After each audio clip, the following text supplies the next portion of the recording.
Granted, by the grace of God, I was able to quit my job with $96 to my name, no plan for real. And just, the business and the stuff that I've been working on and the courses and the relationships and all the stuff that I had built up until that. But I did that sitting in the cubicle. And I think that's what a lot of people forget.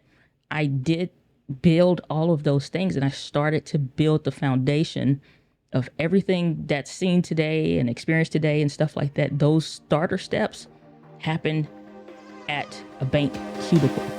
Welcome to the Video Simplified podcast, where I help you simplify the video creation process to help you reach wider and connect deeper with the people that need you the most. From learning to use your camera to simplifying video strategies to help you grow your brand and share your vision using video. So let's jump right into today's episode. What is up, entrepreneurs? Welcome back to the Video Simplified podcast with me, your hostess, the mostess, Diana Gladney. This week, I want to talk about, it wasn't a question that I got, but it was something that made me think about the days of when you all would hear me talk about, obviously, those days of when I worked full-time at the bank. I've shared this story and journey in my best-selling book, The One Right Video. Quick note here. I've gotten notes, and I even saw like a recent review where on the book where someone was saying that they weren't able to get access to the resources. I apologize about that because that is true. The book resources were not available for a little bit of time because we were updating the website. Based on updating the websites, a lot of links broke. And so sometimes stuff just happens. There's nothing I could really do about it at that time because we needed to redo stuff and rebuild some stuff. I've double checked prior to this episode and everything is back working. And that's for a lot of stuff, a lot of free offers that you would see and even older videos that we still allow available for download and accessing, even as old as the Canon M50 Guide for Video, stuff like that. ZVE10, autofocus cheat sheets, all kinds of different camera specific things. All that stuff had to be redone. And so the site and all those things, those changes have been made. Some things have been reverted back and you should see those available. But if you ever have a problem, you can always email support@dianagladney.com to get any assistance with that. But if you wanted the 7-day video planning guide challenge, it walks you through with all the videos, stuff like that. I've double checked everything. It works. But if something is still awry, please give us a little grace with that. But just wanted to let you all know about that. So I put out a poll the other day about, this was a question on the YouTube community post that as a creator, do you currently make the most money from your business or from a job? And I put the two options, which is my business and in quotes, client/services, merch, etc. And that would include other things, other streams of income that is by your work. And then number two, or the other option, which was a job in quotations working for someone. And so 26% said they get the majority of their income through their business. And then 74% said it's through working a job and working for someone. So there's nothing wrong with that. And it made me think about the perspective of even sometimes the content and when it comes to like camera purchases and stuff like that. And I really got a question I just answered before recording the episode, which was like, not why, but it's like, see, and here's what triggered me to this. And it's not triggering in a bad way, but again, just takes me down this school of thought. And I just, again, want to open up and share this a little bit more because I think this is more prevalent than more information about what cameras would. I think it would be more important than discussing workflows and systems and stuff like that. If you don't know the ideal workflow, assuming you had your full day to you, if you only got a short amount of time, it makes it even more refined. I've talked about this in my book, and I'm not just saying that because I talk about it in my book, but because it's something I realistically use. And I think sometimes those concepts, simple as they may be, this is the stuff that got me free. This is the stuff that really helped me to change my life. Granted, by the grace of God, I was able to quit my job with $96 to my name, no plan for real. And just, the business and the stuff that I've been working on and the courses and the relationships and all the stuff that I had built up until that. But I did that sitting in the cubicle. And I think that's what a lot of people forget. I did build all of those things and I started to build the foundation of everything that's seen today and experienced today and stuff like that. Those starter steps happened at a bank cubicle. here's what the days look like, because the days of what my business looks like now and the days of what my business days or sections of my day looked like is very different. So I worked 7:15 to 3:45 was my regular work schedule, which means on a good day when I got to work on on time, because be honest, the less I see value in something, the less I want to do it. And so for a job, and I could always feel when that was coming when I worked a job. So if I did, I knew that I wanted to quit that job and go and do something else, or I was in the wrong space. So anytime it's like I stopped caring about being on time, or I stopped caring about trying to climb the ladder kind of stuff, then I'm like, my mindset is shifted, and because my behavior shifted with an attitude change, like it's not that important. I'm just, you're there to get a paycheck, stuff like that. So it's like when you hit that mindset level, something else is wrong. And that was like an identifier point for me. Now, what my days looked like with that 7:15 to 3:45, like I said, on a good day, I would go from, let's say you get to work 6:40, 6:45, whatever. Really no prep work or anything like that to do, but it wouldn't start then. It would start the night before, the week before, the weekend before. I don't know who or where. I just know in the course of the business books that I would read and study, which was my primary thing. Every October, I still do this. I go into a digital fast where from that point up until the beginning of the year and maybe a little bit afterwards, I'm not doing any social consumption for fun. I'm doing social consumption for business, for work, but I'm solely reading and stuff like that. Not that I don't already throughout the year, but that was my thing. And so going into that digital fast, I learned a lot of things over the years, just continuously doing that. And one of the things was to plan for your week, you plan on the weekend. You plan the week on the weekend. To plan for the weekend, you plan that during the week or whatever. You plan the next day, or those things specifically of what you needed to do for the next day based on what you needed to do that night, or that night before you would plan for the next morning. Hope that came out clearer than what I'm thinking. Every evening, based on where I left off at, like I would give myself some leisure time. And I'm like, okay, while I eat dinner or whatever, just dinner, then I'll consume something that I personally enjoy. Once I'm done with dinner and I've had those 10, 15, 20 minutes there afterwards, then that stops. And then, because I don't want to constantly be working all the time, I want to give my brain some kind of a break to just sit and chill. And sometimes it might be just relaxing. So I would do something that would get me excited. At the time, Game of Thrones was coming out still. And I remember like one episode in particular, and I'd be like, dang, that episode was good. So it may be something like that where I'm like, okay, watch this episode. This is my 1 hour out of the 24 hours that is devoted to leisure, and that's it. Then the rest of that would be reading. So that's when I hit like the reading one book per day. That's when I would start pushing myself to do different things while at home. Because I'm like, what are these 4, 5, 6 hours while I'm at home when I first get home, outside of eating, and even sometime during that for reading especially, what else could I do with it? So what I first did was look at the time that I have available for me. Anytime that I was completely clocked out, what time is available for me? Then I looked at what time I have for my job and what time can I potentially use that for something else. Case in point, these iPhone headphones or whatever, I rock with these. These are not the same pair, but these iPhone headphones, like when people saw this is their sign to not talk to me. I'm not joking. Like, you see these in, send me an email, send me a DM. I never took these off. And it would have to be a supervisor, get a little quick tap, and they would knock on the little cubicle, piece of metal or whatever. And then I'd be like, okay, but I'll still keep one in. You are allowed to have headphones, but not your phone. So I kept my phone in my bag.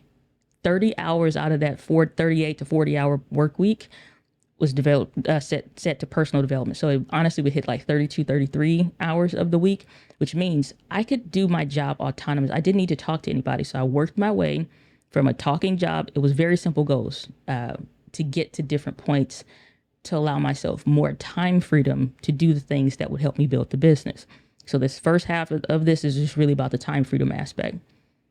I worked my way up from doing jobs that required me to be on the phone. Like obviously you may start with like call center type jobs, inbound. Hated that. Hate calls. I just don't put me in customer service. But it's where I was starting. So outside of food services, call center, I'm like, okay. I'm like, I want a job where I'm not on the phone.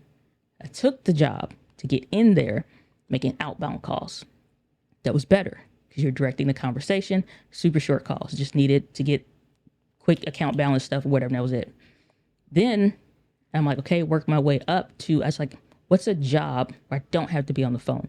Because once I understood the culture of where I was working and allowed me to have headphones, I'm like, I'm in there. I'm like, nobody minds if I have my journal, which I always have a journal. So I can go and pick any journal for any part of a year and know where I was at mentally, what I was studying, what I was working on. Still to this day, I think I just got rid of my journals and stuff from when I was like 16 and stuff. So I can always say, this is the one where I was at for whatever. So at the time, like different ones, I would have different journals. And so they would see me working, but occasionally I'd stop and write a note, and I just kept it open. Because of this, I'm working on me while I'm working my job. Even if that was a manual labor job, you know what you're doing. You can listen. So you say, I can't have pen and paper at my job. That's fine. Apple Watch. I keep on my Apple Watch on my phone the ability for me to just quickly hit or say such and such, start a voice memo, take the note. I still do this to this day. So no matter where I am, or like sometimes I'm getting ready to go to sleep, brilliant idea pops in, which I keep a journal and a pen next to me at all times, just so I can write it down if I can. But if not, I do this. And so that helps me capture my ideas. I talk about all this stuff in the book, but this is the how. And so doing that allowed me to start putting that information to work. There would be some things that like I could do at work. So I started looking at the time that I had available during that work day. Get 2 15-minute breaks and a 45-minute lunch. I don't need to spend those with coworkers no more. Just don't. So because I would be sleepy, because sometimes I literally would do what I still call to this day accidental overnighters, where I accidentally work all night long, and by the time I look up, my alarm is about to go off. Or there are some older podcasts that I had on my old podcast where you would hear the alarm going off while I'm doing the episode, because it would be that morning, but I've been up working on stuff. And because my computer was so slow, like I was grinding. So I get to work, I'm tired. I'm like, when can I sleep? 2 15 breaks. Put a sign up on break on my queue. Just printer paper, Sharpie. It's a real gutter. It wasn't I wasn't trying to make this pretty. I wasn't trying to impress anybody. My goal was to, for as long as I was working my job, to make as much money as possible at the job, to bring as much value back to the company as they had brought into my life, from the opportunities, from the different things you could do, incentives to get more money, whatever. That's fine. It wasn't just like, screw the job and like, I'm going to leave this place anyway. No, bring as much value as possible, make as much money as possible at the job. And then like when it's time to exit, it's fine. But let's make as much money as possible, do as well, get as many privileges, all of that. So work, try to be more efficient, institute things, be on special projects, all this, that, and whatever. Didn't matter. I didn't really care about the job. Just let's go. Having meaningful work was important to me. Once it got to the point to where we weren't even doing meaningful work because the bank was continuing to shut down, they were internally crumbling, trying to make it look pretty from the outside. Problem is, I read reports because I'm a nerd. And so I saw that internally. So I'm like, let's stop. Because it don't matter if you're climbing a corporate ladder if the building is on fire. So I'm like, so I stopped that. So the way that I transitioned from where things were, the climate of the job, and even if the job is fine, because I mean, it depends with some of these companies you don't know, just like the yellow trunking company, they just not randomly, but they went out of business. It's just kind of one of them climates where you cannot really afford to be uneducated. And that just means, again, like I explained to my supervisor, that at the time, it wasn't my supervisor, it was my supervisor, who used to be my supervisor. Whatever. What happened was, it wound up being that you start seeing stuff, hiring freeze, flag. Start looking at the numbers. Sales are not, sales are down, whatever. Uh, increased fraud and, a lot of stuff. Flag, flag, flag, flag on the play all day long. Every quarter, they put out reports and they put out alerts or whatever, X, Y, and Z. And then you can just pay attention to the climate of the environment, just like paying attention to your niche, keeping the hand on the pulse of your people, will keep the hand on the pulse of your industry. Paying attention to what other banks are doing, what other companies are doing, and where the ideal target market is at the moment. Is the business, and it's as simple as, is the business with us or is it with somebody else? Where are people vibing with? You hear managers complain about stuff, flag, flag, flag all day long, right? So that was my signals that things were not okay. I started looking for other jobs and I'm like, I don't want to do this anymore. I just don't. I don't want a job anymore. Like I don't want to do jobs anymore. I don't want to do it.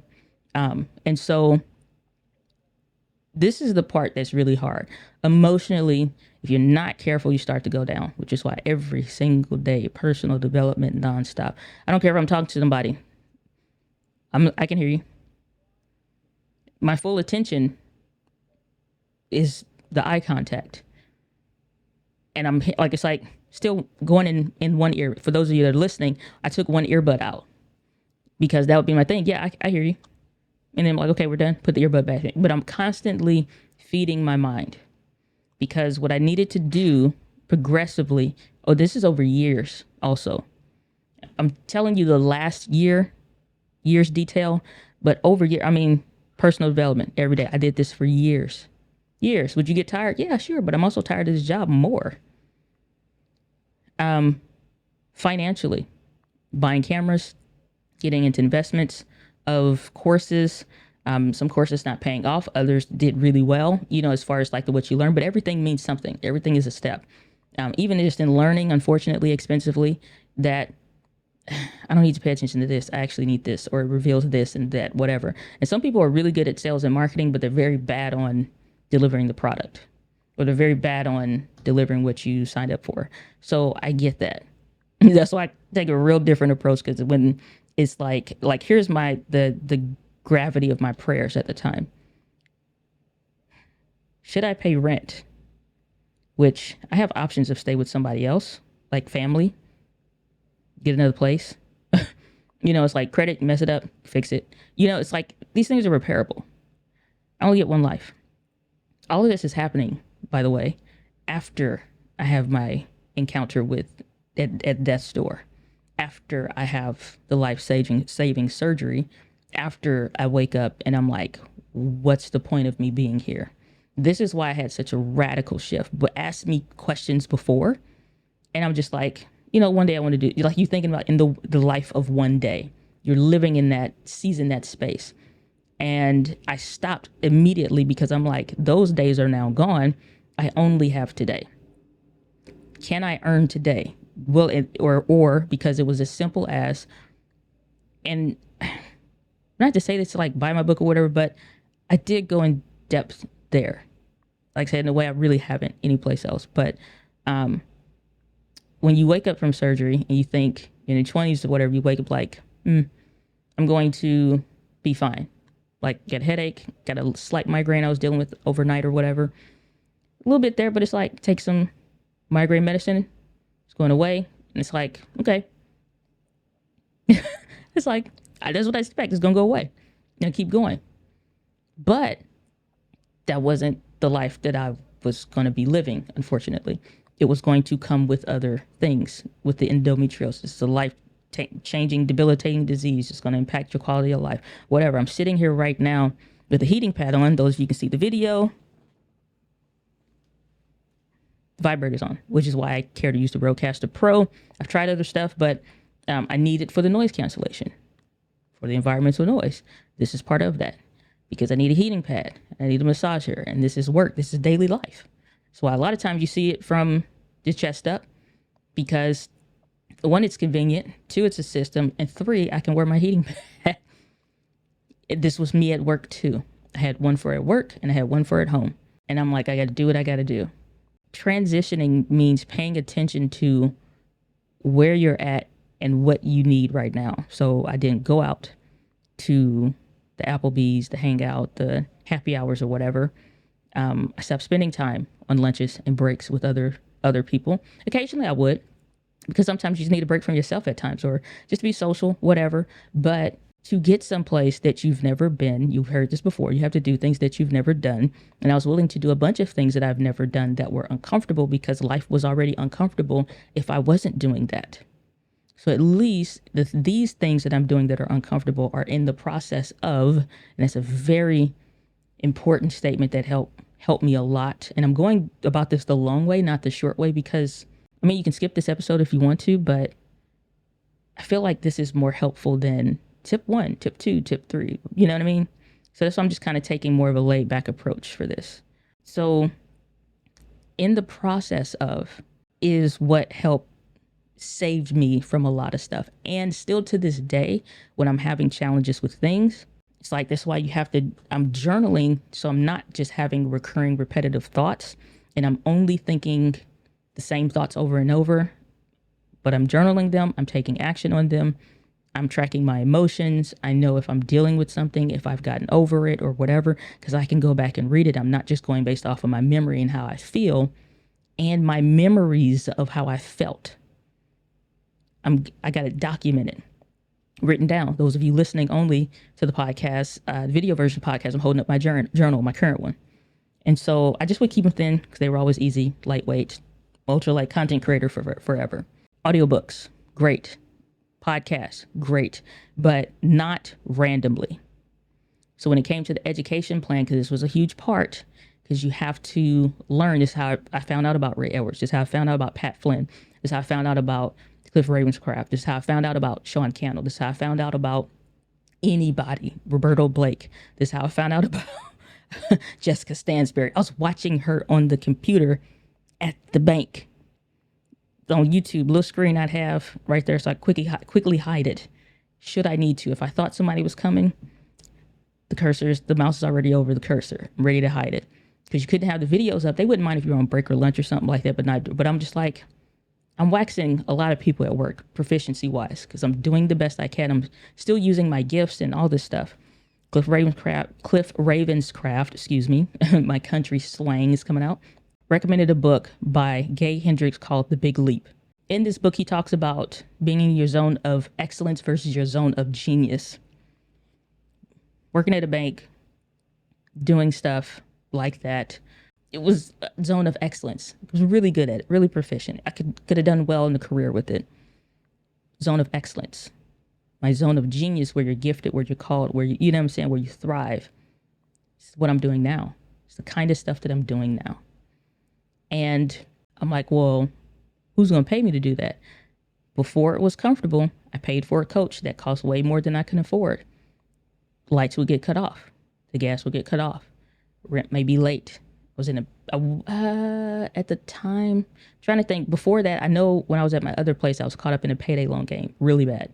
And so I had to use financial books that I was getting from the library. And because the city and the county library were connected, I had access to pretty much all of St. Louis's plus the whole metropolitan area's worth of libraries on, like, no matter where I was going in the city.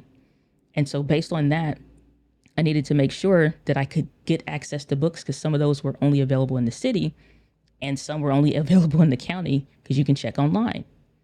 And so early morning I would go. So if anybody was getting this book, I'm getting it. Get on the wait list. Go get it after work.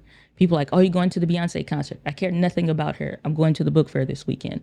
And to the point that it's like, everybody, it's a joke, but I would get like, you're going to get made fun of. That's the other thing. That's why I say mentally, what are you in the process of?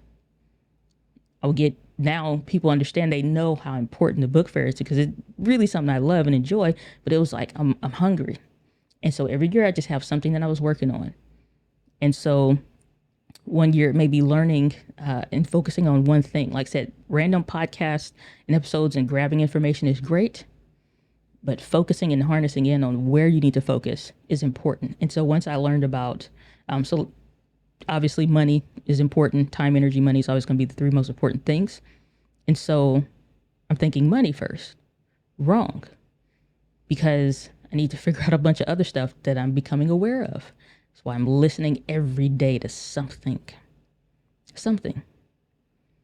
because of this, now I'm embracing new information. So when I learned about Ray Edwards, and so I'm like, never heard of this word copywriting before. Now I'm figuring out exactly the things that I need to do to take the route to get there. And I'm like, let's focus on one thing for the next month. Email subject lines, writing better emails. Let's just focus there, because it don't matter what I'm creating and I'm adding people to the list, but if they don't open or they unsubscribe, then I'm kind of defeating the purpose. So again, for those of you listening, I'm holding up my journal. I'm documenting this. And I'm like, this didn't work. Or is this the right process? Or I saw this thing about the website. Should I build a website myself? Or I'm like, screw it. I'll take the money that I don't have. And I would call my parents at different times and I'd be like, can I just eat there this week?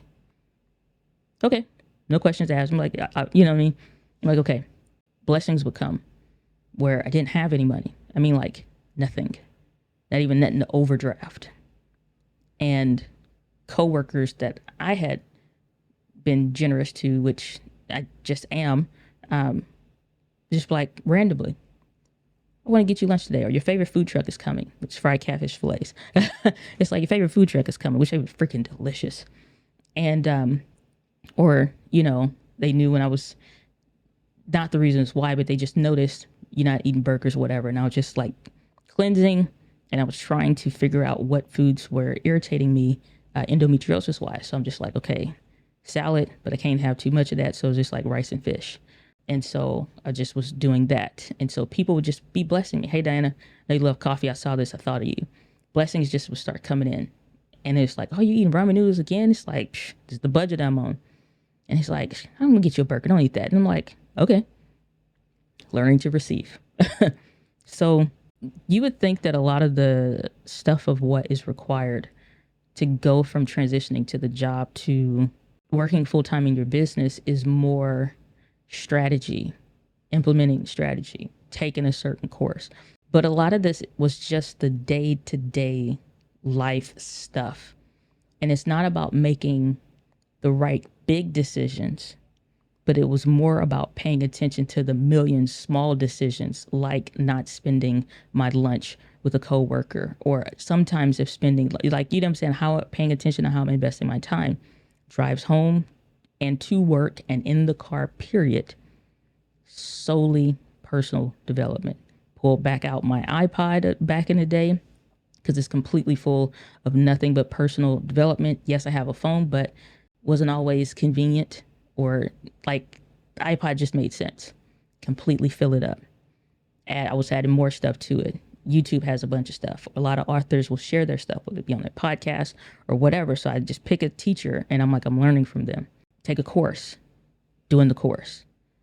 Somebody got a free trial, waxing a free trial. From the instant, that's why I would stay up overnight, accidental overnighters. Because I'm putting everything that I know to work, trying it. And I'm like, you know what I'm saying? So I hired a coach long before I was ready, and hired another coach after that, because I'm like, I think this is the thing. And so you just keep building on every little step. And for a long time, it feels like you're stacking Bible pages. The reason why I don't just say paper or books or something, like you stacking, like think about if you've ever opened the Bible before. The pages are super thin, uber thin. If you stacking thin papers like that, you could stack 10 of them, 20, 50 of them together, and it'll be just a little itty bitty pile, thin, thickness wise. And I'm like, every little slither matters. Every layer matters. And so the days that it would be hard, those are the days it's like, I need to take 5. Spend time with family. Be with my friends and just have fun. And like, as far as having fun in like just good, wholesome, clean fun. Staying away from any drinking, staying away from any smoking, staying away from any kind of anything. I know a lot of people fall into that at times. I've had those challenges at different times. But even before then, it's like really paying attention. And for me, prayerfully, it's like, this is distracting me. I need this taken away. Because it exposed to me myself when I became an adult as a 17. Oh, I was 18 years old by the time I was in college. So, and I turned 18 on the band field. So I got into college I was like 16, 17. Yeah. So, or at least the one I went to by then. Now, what courses do you buy? What things do you do? I get that it's a lot of stuff out there. The reality of the situation is this: all of them can work and all of them could work, but none of them won't work if you don't work it. You know what I mean? So you have to be super obedient to what you're learning and have full trust in who you're learning from. And so if somebody don't deliver on something, you can get a refund. You know what I'm saying? So, but I wouldn't, because I'm like, sometimes you invest in stuff that's on level 5, you're on level 2. You can't skip them levels in between. Hold on to that level 5 because you're going to need it. Put it in Dropbox, put it in Google Drive, come back to it. Now, for a lot of you, I'm sure that this is not the conversation that you thought that you would hear when it comes to transitioning from a job to, hashtag living your best life. But like I said, this is the real life day to day. Waking up, hating it. Wake up and be like, oh, hell, my alarm go off. Paying attention to the way the day started. Paying attention to when I got to work, what was I doing with the free time that I had? When I can, and so I'm like, I need to completely get away from people, because just because you have a sign up or whatever, people still want to at least talk to you or whatever. They may be on their break or lunch or whatever. So I start going to the car. Paying attention, immediately plugging in to live streams, community, all those different things. Immediately. So Luria Petrucci, I just shared this with her this past year. Actually, it was earlier this year. We was out to dinner together. And I've been following you for years. Long before I was just somebody in the live stream. I remember vividly be driving home from work, sitting at a long light, stuck in traffic or whatever, put something in chat. Like, I remember everything. So I have very vivid memories. Really don't feel that long ago. And I guess time-wise, it probably really wasn't. But those are the day-to-day. When I got home after work, what was I doing? Now, because I have stage 4 endometriosis, and I'm going to leave it at this because otherwise it's just going to be an uber long monologue. And we probably already 30, 40 minutes into this episode. But what I did when I got home was, at home, I would plan towards that latter half of the evening, plan for the next day, right? And then you plan like week by week, obviously. But when I got home, whatever I planned and worked on, because I couldn't implement too much at work, or I would take my camera and play with the settings in the car, record certain things or whatever, but I otherwise wanted to keep to myself. I wasn't like trying to film other people. Nobody knew nothing of what I was doing until it was starting to get towards the tail end of stuff, unless they was just like close to me. And at the time, it was a joke. Having a podcast was a joke. And I'd be like, reach South Africa this week. And they'd be like, okay. Or hired my first virtual assistant while still working at the bank. I'm like, okay. It's like, just got my first YouTube paycheck. Okay. Yes, just got a client. Amount of money I just made on the one call is enough for what we get paid here for 2 weeks. What are you doing? The conversation shifts, right? Until it's like, you get the question like, how do you make money on YouTube? How would you always stuff with the cameras? What? It's like, what is going on? And then it's, what other people think about you is none of your business. Free yourself from what other people think about you, because it's none of your business. So when I would get home, the drive home, picking back up where I left off at, if I had a book, physical book, audio book, so that when I'm driving home, I'm reading audibly, paying attention or whatever, audio note, pause, just pause, because I had the thing on the steering wheel or whatever, and probably got audio commands for some cars or whatever, and be like, I set up so I could say, hey, such and such, take a note or start the voice memo, talk through my ideas, talk through my vision. Every day I edited a video, every single day, because I needed to get better at recording. I needed to get better at the camera, and I needed to get better at like the whole creative process. So I'm like, every day if I put something out, then I'll be good. A lot of videos I wind up deleting. I know I've deleted close to like 400 videos.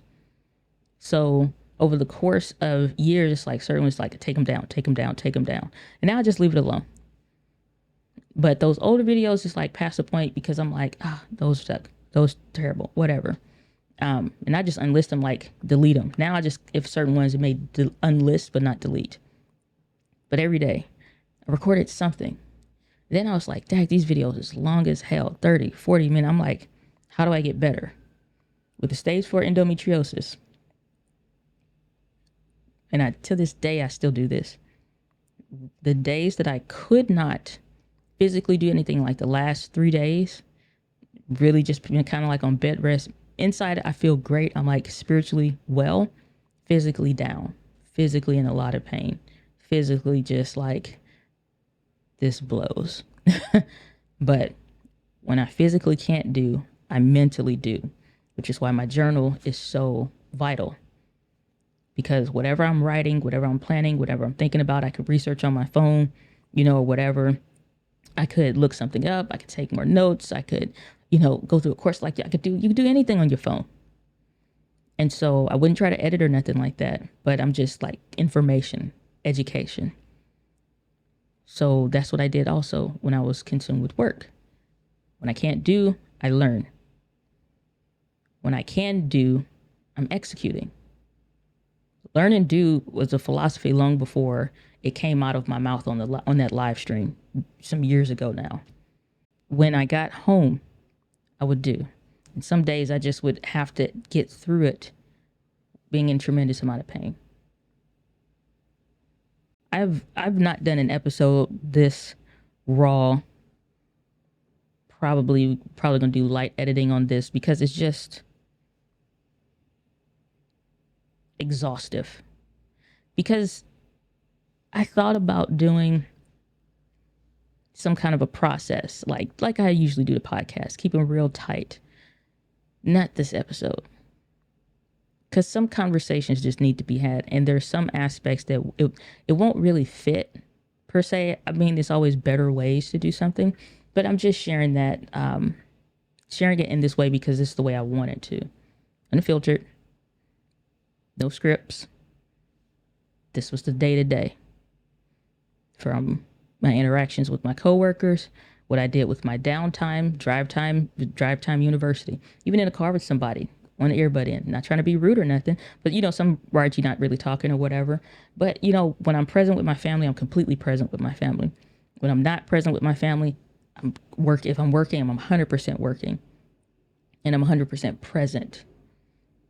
So I hope that over the course of these minutes together, that even though this is a really long episode, probably one of the longer ones I've done in a little while. And again, more raw, not polished, not really, like how we usually would. Because like I said, when I saw that community post results, I'm just like, I think a lot more people are in the position that I used to be in.